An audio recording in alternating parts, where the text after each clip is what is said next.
बहुत साल पहले की बात है।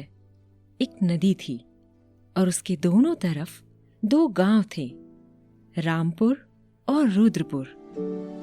दोनों ही गांवों में किसान तरबूज की खेती करते थे, पर एक फर्क था। रामपुर के किसान तरबूज की खेती में बड़े कुशल थे।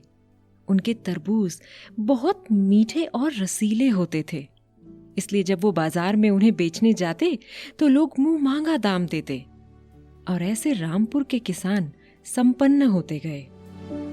वहीं रुद्रपुर के किसान मेहनत तो करते थे, पर उनके तरबूज कुछ सूखे और बिना मिठास के थे, इसलिए जब वो बाजार में उन्हें बेचने जाते थे तो हमेशा उम्मीद से कम दाम पर बेचना पड़ता था, क्योंकि ग्राहक उन्हें लेने में कोई रुचि ही नहीं दिखाते थे।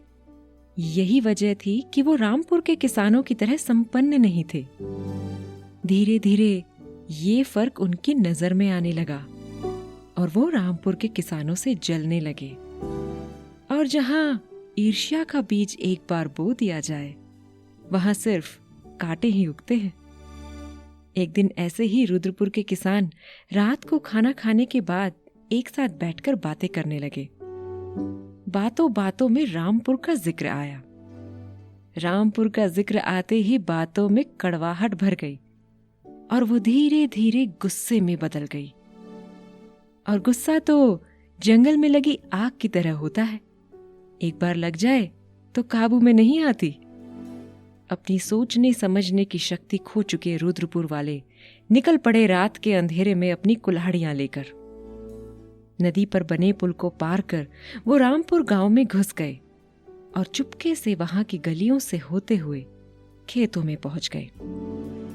कुल्हाड़ियां उठाकर सारा गुस्सा तरबूजों पर निकाल दिया।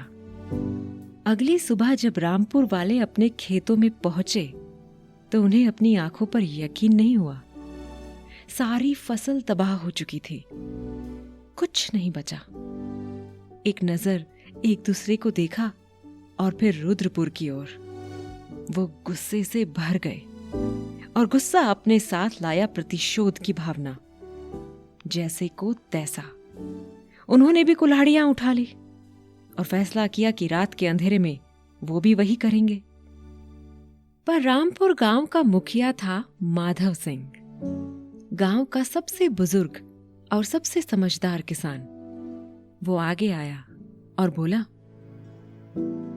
तुम लोगों का गुस्सा जायज है। जो रुद्रपुर के किसानों ने किया वो शर्मनाक है। तुम लोग चाहो तो उनकी फसल बर्बाद कर सकते हो, पर उसके बाद क्या ये सिलसिला वहीं खत्म हो जाएगा या फिर और बढ़ जाएगा? मेरी मानो तो कुल्हाड़ी की जगह पानी डालने के डब्बे लेकर जाओ और उनके तरबूजों को पानी दो।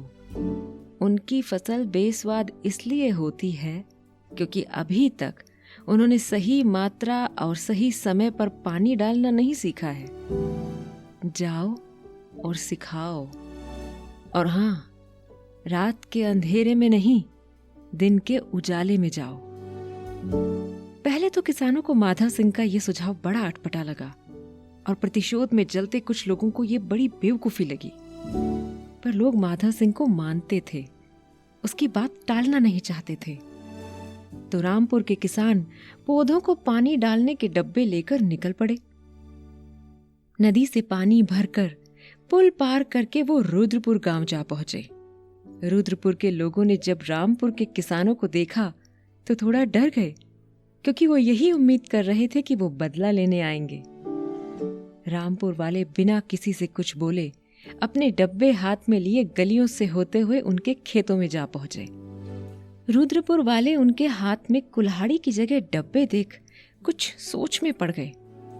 उनमें से कुछ ने सोचा कि वो फसल खराब करने वाला कोई केमिकल लेकर आए हैं। तभी 2-3 ने हिम्मत करके उनसे पूछ ही लिया कि वो कर क्या रहे हैं। तो रामपुर के किसानों ने उनके साथ अपना ज्ञान बांटना शुरू किया। फसल में कब और कितना पानी डालना है उन्हें समझाया। धीरे धीरे सब एक दूसरे से बातें करने लगे।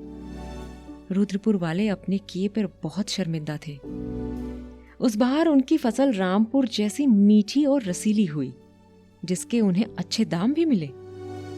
उन्होंने आधा हिस्सा रामपुर को दिया और साथ में एक दोस्ती की निशानी, एक छोटा तांबे का हल यानी कोपर प्लाव, माधव सिंह को भेंट किया।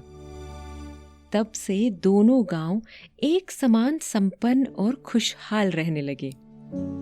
तो देखा बच्चों, किसी सिचुएशन में आप कैसे रिएक्ट करते हैं वो आपका ही नहीं, आने वाली पूरी जनरेशन का फ्यूचर डिसाइड कर सकती है।